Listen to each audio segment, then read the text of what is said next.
Hello Instagrammers, hello YouTubers, how Facebookers, how are you? I hope you're well. Hello to my new 2 subscribers who I've had in the last few days. Hello, thank you for subscribing and watching my videos. I do appreciate it. I hope you gain something from them and you enjoy them. So, this video. Okay, this is kind of like for people who know a bit about me. So, if you've watched any of the past videos on here and you watch my old channel, Lenny Auckland, you will know that I was going for surgery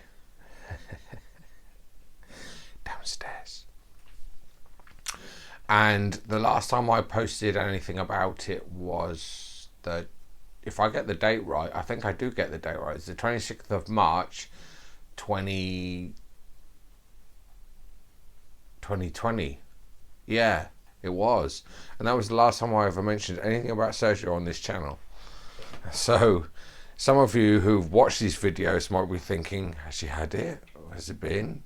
What's happened? Well, nothing's happened. I've had 3 consultations and I have thought long and hard about it.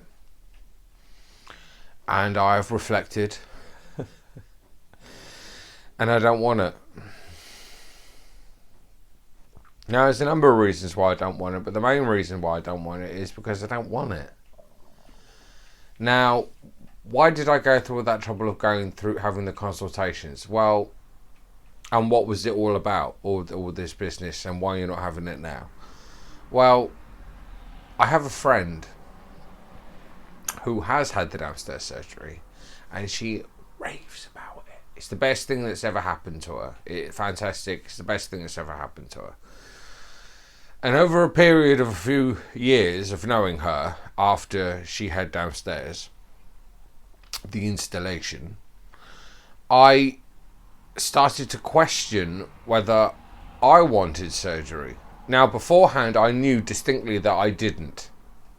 There are a number of reasons for that I will go into in videos to come. But the main reason was, in the past, I was discharged from Charing Cross in 2014. Kept on the hormones of the Decapeptyl, and I decided I didn't want surgery, and so I would that would be it. And that's what things were like. And then my friend started getting in my head. This is not a cop-out, this is actually true what happened. And she started to make it sound like it was the best thing in the world. And I started to think, well, maybe I should have surgery. And I began to doubt my initial feeling towards my identity, my body, and how I think of myself. So I thought, okay, yeah, maybe I do need surgery. Maybe that's ideally what I should have done. So I went through the process. I got my psychiatrist to write a lovely letter off to Charing Cross, and they wrote one back, and I had in one in-person consultation. No, I've not had 3, I've had 2. One in-person consultation and one on Zoom consultation. I have reflected a lot, and as you know from some of my posts online and stuff, I have begun to become very comfortable in who I am and stuff about myself. I'm beginning to become comfortable in it, and it's not something that really I need to have done. So I have decided, after talking to friends, my LGBT plus family, and speaking to my psychiatrist that I spoke to a few days ago on the telephone, I am not going for GRS, SRS, and I don't want it. I am happy with who I am and the body shape I have. Now, I've got a bit of time. I want to do this right. So I will explain what it was about. The reason why I don't want surgery is because I still get sexual pleasure from what I call, and what a lot of trans girls who have them call, their clit. I do. And it's not something that freaks me out. My clit doesn't freak me out. I don't get embarrassed by it. I'm not freaked out by it. It's not something that embraces gender dysphoria in me. So on the bare minimum of having surgery, you may lose feeling down there. And so I didn't want to go through that. I didn't want to go through the possibility of possibly losing feeling down there and not being able to have sexual pleasure. So that was one of the reasons why I didn't have surgery, because I still get sexual pleasure from my pee-pee. Now, some of you are thinking, well, I've seen trans girls who are on the Decapeptyl and they don't have much. They can't, their clit doesn't work. Well, I've come off the Decapeptyl. I'm just on 10 milligrams of estrogen a day. That's all I'm on. And I've come off the Decapeptyl because, for a number of reasons, it was making me asexual in the sense that I was having no sex and I wasn't getting any sexual pleasure. And where in the first time this happened, when I lost my sex drive, when I first went on the Decapeptyl, it was kind of liberating because you didn't have those thoughts racing through your head anymore. There wasn't that certain drive in your body, and I kind of, for a while, I kind of liked that. It was nice. But then when I got with my partner and we started experimenting and doing all sorts of different things, I realised that all I wanted to do when she was off having fun was sit down and have ding and a cup of tea. And that's not good, because you're not having fun, you're not enjoying yourself. And after a while this started to grate with me and I didn't like it very much, and I was getting frustrated in the sense that I had no drive in that sense, and me and my partner weren't doing much, and so I thought, bugger it, I'm coming off it and see if my clit starts working again. And it does. Fantastic. So I can orgasm again and I can have sexual fun, and that's what I was like when I first transitioned. When I first transitioned the first time between 2004 and 2007, I had a sex drive. I was on a lot of hormones, gel, pills, but I didn't lose my sex drive and I didn't lose my ability to use my clit. And so that first transition in that sense was a good one. When I transitioned the second time and went on the Decapeptyl, it was all right at first, but as I say, it became an issue and I didn't like it, and I wanted to have sex.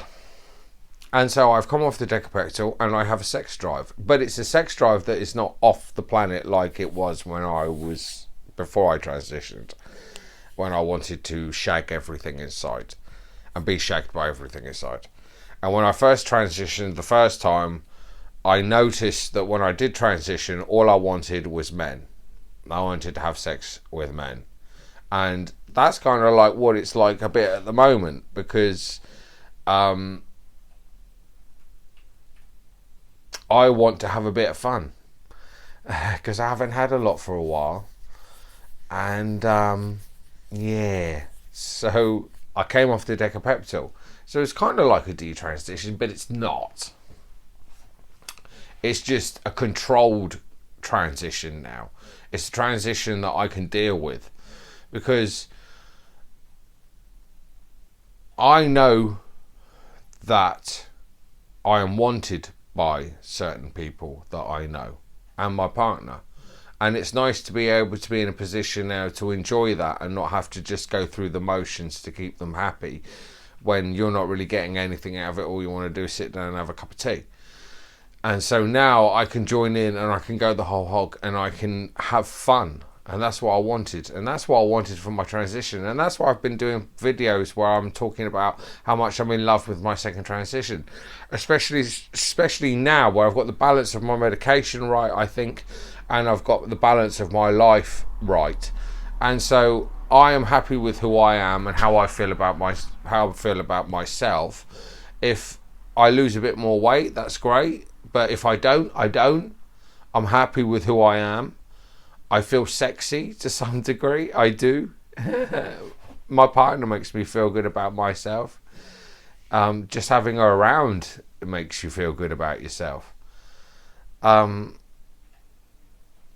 Yeah, so that's what. So the next few videos are going to be a bit risque, a bit different. I'm going to talk a bit more about my transition, a bit more about my sexual appetite, and experiences that I've had with men in the past. Because really, the only